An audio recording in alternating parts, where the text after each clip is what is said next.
នេះមកដើរលេងខេត្តរតនគិរីជាមួយខ្ញុំនេះយក comfort vibe តោះដើរលេងអញ្ចឹងថ្ងៃហ្នឹងចង់ដឹងថានៅខេត្តរតនគិរីមានកន្លែងដើរលេងស្អាតកន្លែងញ៉ាំអីឆ្ងាញ់ៗនៅណាខ្លះទាំងអស់គ្នាក៏ឆ្ងល់ដូចខ្ញុំដែរមែនហើយមកសួរប្រជាពលរដ្ឋដែលគាត់រស់នៅនេះផ្ទាល់ហ្មងចង់ដឹងថាគាត់ចែកម្លែកអីគេខ្លះតើណោះកន្លែងដើរលេងសប្បាយហើយកន្លែងញ៉ាំអីឆ្ងាញ់អញ្ចឹងបងជួយណែនាំប្រាប់ថាកន្លែងណាល្អបានទេបើថាពេលល្ងាចនៅបឹងកសែងយើងមានកន្លែងគេហូបកំងអីចឹងណាខ្លះបឹងកសែងចាបឹងកសែងហើយនៅយ៉ាឡោមយើងនឹងឯងខ្លះច្អុងកាទៀងកាចាញ់ទឹកធ្លាក់អំពើជន់មានច្រើនណាបងបឹងកសែងបឹងកសានទឹកជ្រោះទឹកធ្លាក់អីចឹងណាអំពើជន់កាចាញអីចឹងនៅពីច្រើននៅនេះយ៉ាឡោមមកច្រើនជាងគេធ្វើអីឆ្ងាញ់ចឹងណាបងឃើញគេល្បីចំណាងត្រូវអត់ចាចំណាងមាននៅខាង8លើកជើងក៏មានដែរចំណាងតែបើម្ហូបឆ្ងាញ់ឲ្យឆ្ងាញ់នៅយ៉ាឡោមបើពេលថ្ងៃចេះដូចពេលព្រឹកចឹងបឹងយ៉ាឡោមបឹងយ៉ាឡោមចា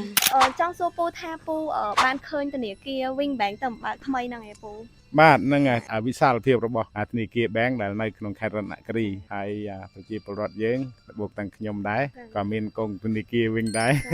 ប្រើប្រាស់ជាមួយគ្នាហើយសង្ឃឹមខ្លាំងថាខាងធនាគារនឹងជួយសម្រាប់ស្រួលសុខទុក្ខរបស់ប្រជាពលរដ្ឋយើងក្នុងសហគមន៍ផងតាមភូមិផងចាឃើញស្អាតបងរៀបចំមកស្អាតខ្ញុំក៏ប្រើខាងវិញនឹងដែរខ្ញុំប្រើដែរខ្ញុំដឹងថាវាស្រួលយើងត្រូវការអន្សំលុយសំអីចឹងវាអាចស្រួលដល់សម្រាប់ពួកខ្ញុំចឹងណាចាថាធនាគារវិញគេតែបើកថ្មីហើយធំទំនើបទៀតក្នុងខេត្តរតនគិរីយើងចាបាទខ្ញុំគិតថាបើសិនមានឱកាសថ្ងៃក្រោយចង់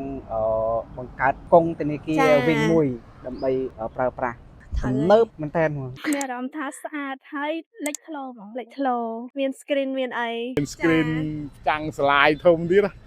បាទនឹងផ្សព្វផ្សាយដូចភ្ញៀវទេសចរឲ្យចំកន្លែងបេនឡានទៀតភ្ញៀវទេសចរជាតិអន្តរជាតិគាត់មកទៅគាត់មើលទៅគឺឃើញហ្មងបាទល្អមែនតើចាបងធ្លាប់ប្រើសេវាកម្មវិញពីមុនទេធ្លាប់បងប្អូនខ្ញុំប្រើសេវាកម្មនឹងច្រើនចាធ្លាប់បងធ្លាប់ម៉ាក់ប្រើវេលុយឬដកលុយតាមពិតខ្ញុំបានបើកកងវិញបាទហើយក្នុងនោះគេហៅប្រព័ន្ធ digital ពេលយើងប្រើប្រាស់វារហ័សទាន់ចិត្តនិងលឿនបាទហ្នឹងវាលឿនហ្មងបាទពេលយើងប្រើប្រាស់វា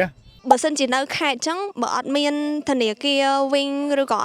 អត់មានវិញប្រើប្រាស់ពិបាកមិនដែរបងពិបាកដែរដល់ពេលយើងប្រើវិញទៅស្រួលតែឥឡូវមានធនាគារគឺងាយស្រួលសម្រាប់ប្រជាពលរដ្ឋចាវិញមានវិញនៅខេត្តហ្នឹងមួយល្អព្រោះពីមុនមកអត់មានទេមានវិញអញ្ចឹងទៅស្រួលបាញ់លុយបាញ់អីអត់អស់លុយទៅដកអីអញ្ចឹងគេអត់យកលុយទេចាត្រូវល្អត្រង់ហ្នឹងខ្ញុំគិតថា